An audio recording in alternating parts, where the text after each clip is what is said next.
Billy, you're going to explain to me exactly what the tournament is all about. How are you, Stevie? Thanks for meeting with us today. Give us an opportunity to tell the local people what's happening on the 4th of January in the Abbey AstroTurf. So this is the second year we're running our social hurling tournament as a fundraiser for Tipperary Meals and Wheels. So like last year, we have 14 teams coming. Social hurling is for players over 40 years of age. And we actually, the West Tip Slashers play every Saturday. Last Saturday we had 16 players, so it's still going very strong after 5 years. So on the 4th of January we'll have 7 teams from Tipperary, 1 from Cork, 2 from Kilkenny, 1 from Wexford, 1 from Clare, and 2, would you believe, coming all the way down from Dublin. There seems to be great interest in social hurling, doesn't there? Yeah, it's really grown nationally over the last 3 years.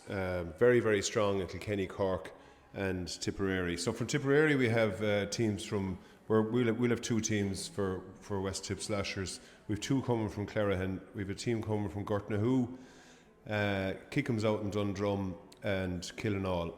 And as you say, Stevie, there's massive interest in it now. It seems to have got a revitalisation in the last number of years. And I suppose there's a couple of reasons for that. The first reason is it's great to get out on a Saturday afternoon for us and meet with lads of similar mind who are only there for a bit of crack and a poke around and a game, and it's all very, very good natured and played in the right spirit. Billy, we're at it 5 years, Stevie, and we haven't had one injury in that time. Isn't that brilliant? How can people contact you now if they're interested in taking part in this tournament? Well, they can't, Stevie, because it's full. That's With the 14 teams, I put a call out about 2 months ago, and I got 14 teams within about a week. Well, that suits us all. We're going to go across to Brian English, who is the manager of the centre here in Tipperary Town. And Brian, you're going to explain to me a little bit about the importance of Tipperary Meals and Wheels.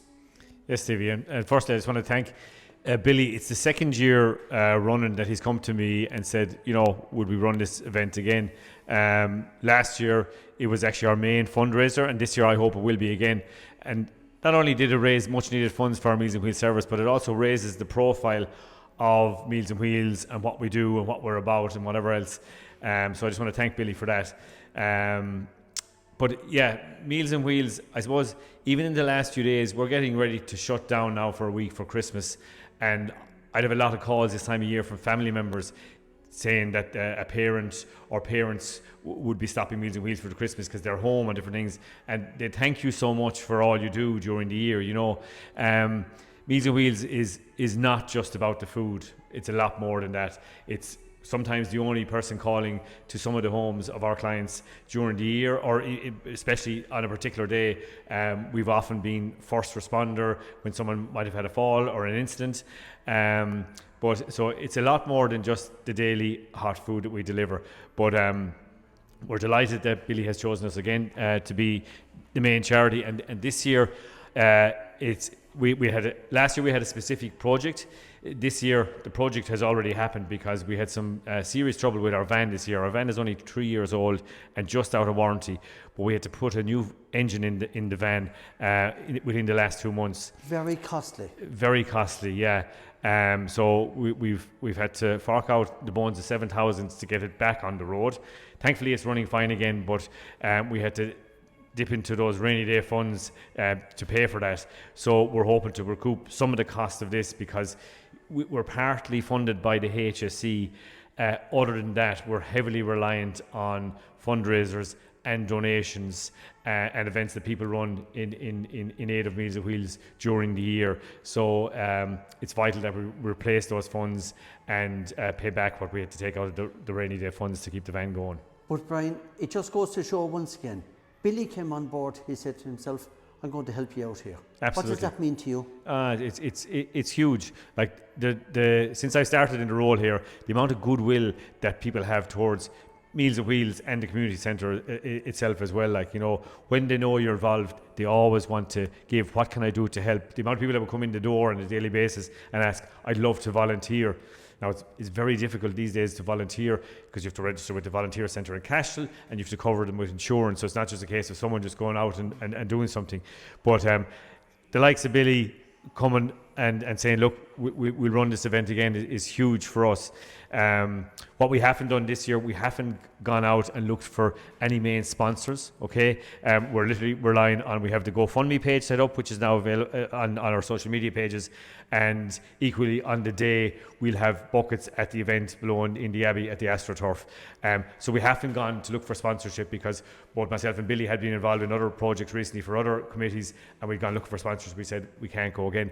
But if anyone wants to come on board and help us on the day by sponsoring anything at all, we'll be delighted, and they can contact myself or Billy and let us know. And Brian, not only that, but if there's any business out there, and especially the very successful businesses, it's maybe an opportunity now for them to come on board and help you out. Absolutely. And look, it's a strange time of year. We're just pre-Christmas here now, and then it'll be the lull after Christmas, and then this event is on the 4th of January. So it'll take a bit of momentum for people to realise, God, what's actually on. We had a great turnout last year, not only from the teams, but people that turned up on the day. We had a huge turnout.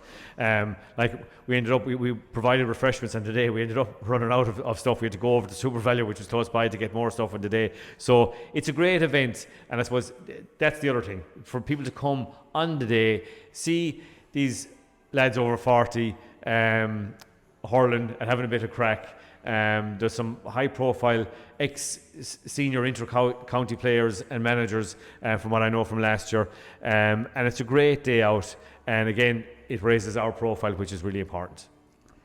Any further things that you want to maybe add to that, Billy, before we wrap it?